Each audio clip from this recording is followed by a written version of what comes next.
Good. And was beginning to tell us how great a man he was, and how many Pawnees he had killed, when suddenly a motley concourse appeared wading across the creek toward us. They filed past in rapid succession, men, women, and children. Some were on horseback, some on foot, but all were alike squalid and wretched.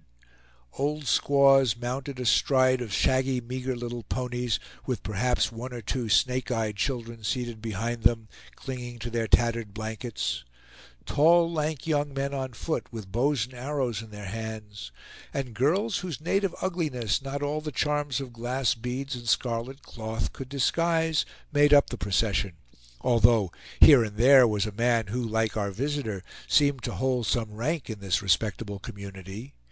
They were the dregs of the Kansas nation, who, while their betters were gone to hunt buffalo, had left the village on a begging expedition to Westport.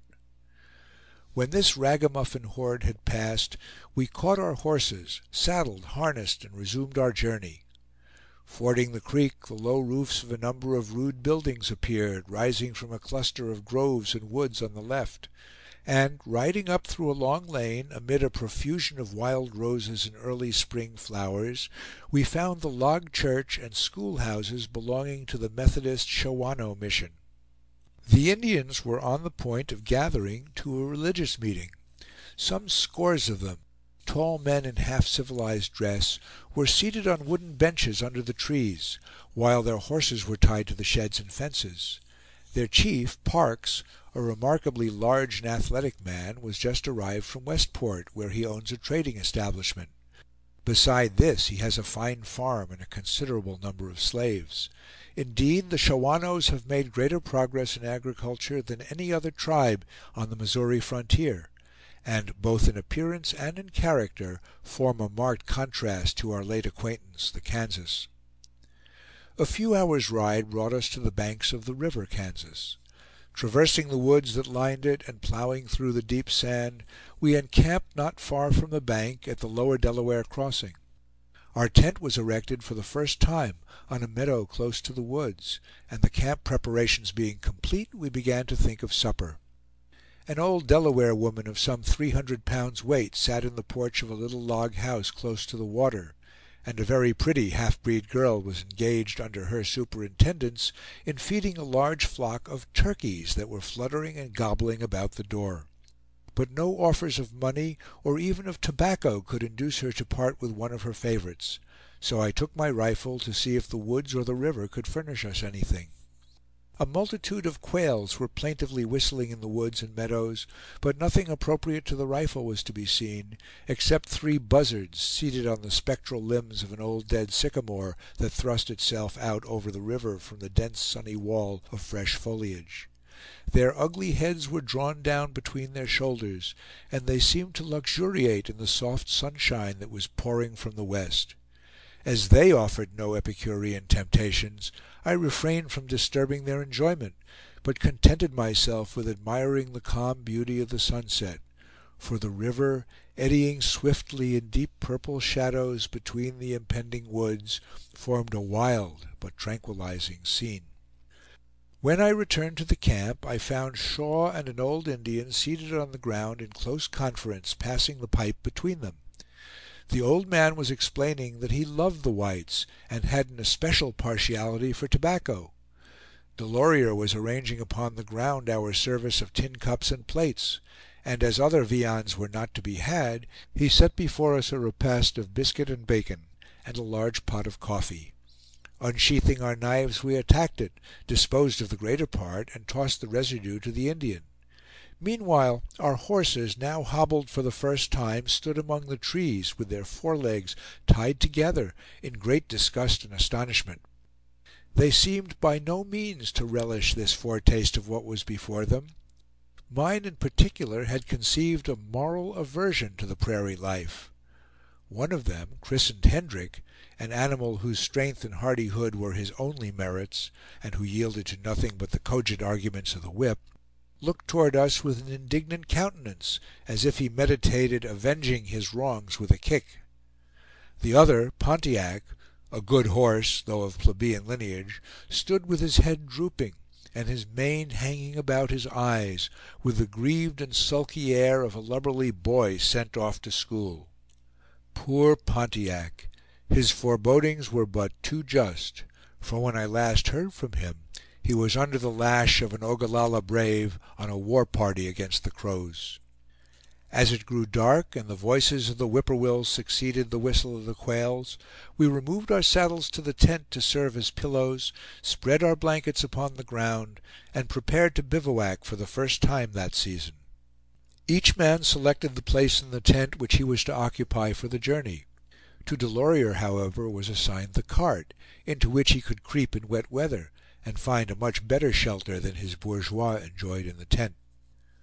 The river Kansas at this point forms the boundary line between the country of the Shawanoes and that of the Delawares. We crossed it on the following day, rafting over our horses and equipage with much difficulty, and unloading our cart in order to make our way up the steep ascent on the farther bank. It was a Sunday morning, warm, tranquil, and bright, and a perfect stillness reigned over the rough enclosures and neglected fields of the Delawares, except the ceaseless hum and chirruping of myriads of insects. Now and then an Indian rode past on his way to the meeting house, or through the dilapidated entrance of some shattered log house an old woman might be discerned, enjoying all the luxury of idleness. There was no village bell, for the Delawares have none, and yet upon that forlorn and rude settlement was the same spirit of Sabbath repose and tranquillity as in some little New England village among the mountains of New Hampshire or the Vermont woods. Having at present no leisure for such reflections, we pursued our journey.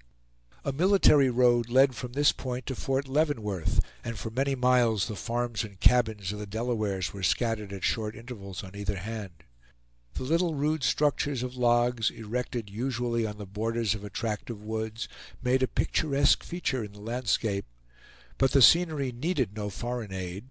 Nature had done enough for it, and the alteration of rich green prairies and groves that stood in clusters or lined the banks of the numerous little streams had all the softened and polished beauty of a region that has been for centuries under the hand of man. At that early season, too, it was the height of its freshness and luxuriance. The woods were flushed with the red buds of the maple, there were frequent flowering shrubs unknown in the East, and the green swells of the prairies were thickly studded with blossoms. Encamping near a spring by the side of a hill, we resumed our journey in the morning, and early in the afternoon had arrived within a few miles of Fort Leavenworth.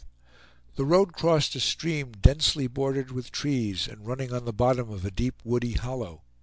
We were about to descend into it when a wild and confused procession appeared, passing through the water below and coming up the steep ascent toward us. We stopped to let them pass. They were Delawares just returned from a hunting expedition.